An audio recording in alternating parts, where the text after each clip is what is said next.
আপনি কি বছরের পর বছর হোমিওপ্যাথিক চর্চা করছেন কিন্তু সঠিক ওষুধ নির্বাচন করতে হিমশিম খাচ্ছেন, বা অনেক লক্ষণাতে পান কিন্তু কোনটি সঠিক ওষুধ এটা নিয়ে সমাধান? আজকের ভিডিওতে আমি আপনাকে দেখাবো কিভাবে সহজ কেস টেকিং এর মাধ্যমে একটা রোগীর আসল চিত্র বের করে আনা যায় এবং মাইন্ড টেকনিক বা মাইন্ড মেথড ফলো করে খুব সহজে সঠিক ওষুধে পৌঁছানো যায়।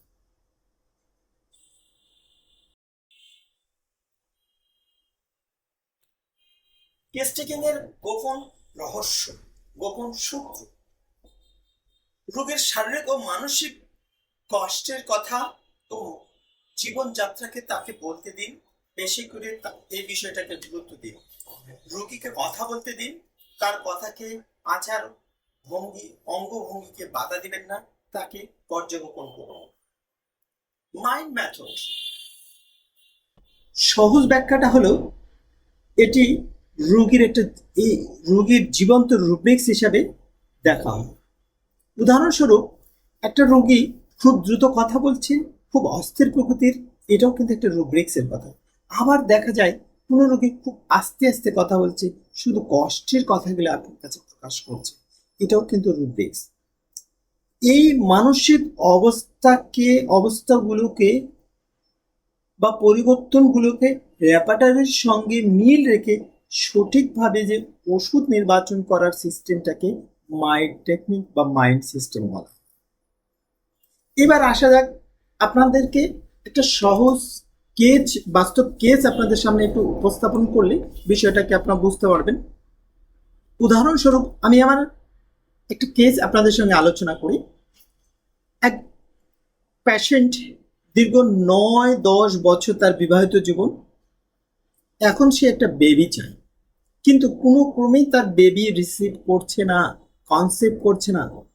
সবচেয়ে মজার বিষয়টা হলো এই পেশেন্টও কিন্তু একজন হোমিওপ্যাথ ফিজিশিয়ান, হোমিওপ্যাথ ডাক্তার, তার কাছেও কিন্তু এই ইনফার্টিলিটি কেস আসছে, তার বেবি কনসেপ্ট করানোর জন্য কেস আসছে, তাদের ট্রিটমেন্ট সে করছে, তারা বেবি কনসেপ্ট করছে, কিন্তু দুর্ভাগ্য, হতভাগ্য কপাল আমার, তার নিজের কনসেপ্ট করছে না। এই নিয়ে শ্বশুর শাশুড়ি বিভিন্ন কথা বলে, শাশুড়ি কন্টিনিউ তাকে বিভিন্ন কথা বলে, শাশুড়ি তাকে কন্টিনিউ বলছে তার ছেলেকে অন্য জায়গায় বিয়ে দিবি, অন্য জায়গায় অন্যথা সংসার করাবে। এই কথার সঙ্গে রোগীর ভাবনা কি? রোগী বলছে এই কথা শোনার পর কার না ভালো লাগে, আমি একজন নিজের চিকিৎসক হয়ে আমার নিজের বাচ্চা কনসেপ্ট করাতে পারছি না। রোগী সারাক্ষণ এই নিয়ে চিন্তা করছে, হায় রে কপাল। রোগী অনেকক্ষণ চুপ করে বসে থাকলো, কোনো কথা নাই, শুধু তার দুটো চোখ যেন ছলছল ছলছল করছে পানিতে। একটা সময় বেশ কান্নাকাটি করল। এবার কান্নাকাটি করার পর বলতে লাগলো,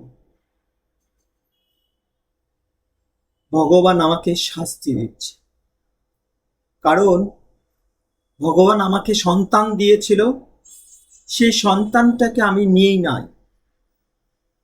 আমার বিবাহের ওই সময়টা আমার হাজবেন্ডের চাকরির কম স্যালারির কারণে আমরা তাকে রিসিভ করাইনি। শেষ পর্যন্ত ওই বাচ্চাটাকে মিসক্যারেজ করেছে। তারপর থেকে আর কখনো বেবি রিসিভ করে কনসেপ্ট করে। হায় রে কপাল, আমার বাচ্চাটা যদি থাকতো তাহলে আজকে কত বড় হতো। ইস, এই বলে জোরে জোরে কান্না করতে শুরু করলো, বারবার শুধু একটাই কথা, ইস ভগবান আমাকে শাস্তি দিচ্ছে, আমি পাপ করেছি, এই পাপের শাস্তি। এই কেসটাই এই জায়গার সহজ উপায়ে কিভাবে আমরা কেস টেকিং করতে পারি সেই কথাটা আপনাদের সামনে তুলে, এই ছোট্ট একটা কেস। এবার ধরুন কিভাবে রোগী অ্যানালাইসিস করি, রোগীর এই কথাগুলোকে আমরা যদি একটু অ্যানালাইসিস করি, রোগী এখানে কি চাচ্ছে, রোগীর চাওয়াটাকে গুরুত্ব দিন, রোগীর প্রেজেন্ট সিচুয়েশনটাকে গুরুত্ব দিন। রোগী বলছে তার কনসেপ্ট করানোর জন্য যে যেটা বলে তার সেটাই সে করে।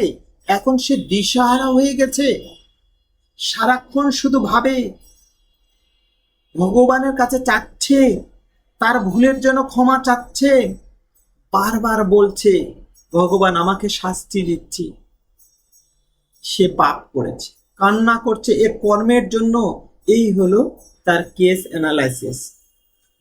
আমরা যারা হোমিওপ্যাথি প্র্যাকটিস করছি, বিজ্ঞজন বা হোমিওপ্যাথিক অনুরাগী বা ইন্টার্ন ফিজিশিয়ানরা, ইন্টার্ন ডক্টররা, মূলত কেস টেকিং এর জন্য সহজ উপায় হলো প্যাশেন্টকে গুরুত্ব দেওয়া। প্যাশেন্ট কি চায়? হোমিওপ্যাথির মূল জায়গাটাই হলো treat the patient not the disease. অর্থাৎ প্যাশেন্টের চাওয়াটাই হলো প্যাশেন্ট, আমরা প্যাশেন্টকে গুরুত্ব দেবো। ঠিক এই জায়গাটায় এই ভার্সনগুলোতে আমরা আমি তিনটা রুব্রিক্সকে নিয়েছিলাম।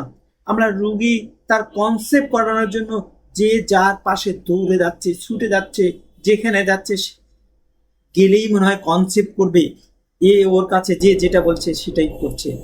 এখানে আমরা জার্সার makes hand involuntary motion on the crabs, যে যাকে পাচ্ছে, যার কথা শুনছে তাকে ধরছে, ধরলেই মনে হয় তার বেবি কনসেপ্ট করবে।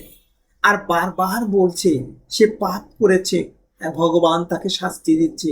এই যেন রিলিজিয়াস অ্যাফেকশনে to occupied with religious parents desire to do. তার পাপ বোধ হয়েছে এতদিন পরে, ভগবান তার পাপের শাস্তি তাকে দিচ্ছে। আর একটা হলে আর্তনাদ করছে, কান্না করছে সাহায্যের জন্য, এই জন্য ভগবানকে ডাকছে, ডেলিরিয়াম, হেল্প কলিং ফর। এই তিনটে রুব্রিক্স মিলেই আমরা রোগীটাকে প্লাটিনা 30 দিয়েছিলাম। দুইটা পিরিয়ডের মধ্যেই তার বেবি কনসেপ্ট করেছে। আমি আপনাদের হোমিওপ্যাথিক ভিশন টিভির পক্ষ থেকে আপনাদের কাছে জানতে চাই, বা আমাদের কাছে রিকোয়েস্ট, আপনারা যারা হোমিওপ্যাথি ভিশন টিভিকে দেখছেন, ভালো লাগছে এবং হোমিওপ্যাথির সঙ্গে আছেন, যারা এই ভিডিওটাকে দেখছেন, কিভাবে মাইন্ড মেথড আপনারা শিখতে চান, দর্শকের চাওয়া এবং আপনাদের চাওয়ার উপর নির্ভর করে আপনারা কমেন্ট করবেন, শেয়ার করবেন, আরও সাবস্ক্রাইব করবেন এবং আরও বিভিন্ন চিকিৎসককে দেখার জন্য সহযোগিতা করবেন। ধন্যবাদ সকলকে হোমিওপ্যাথিক ভিশন টিভির সঙ্গে থাকার জন্য।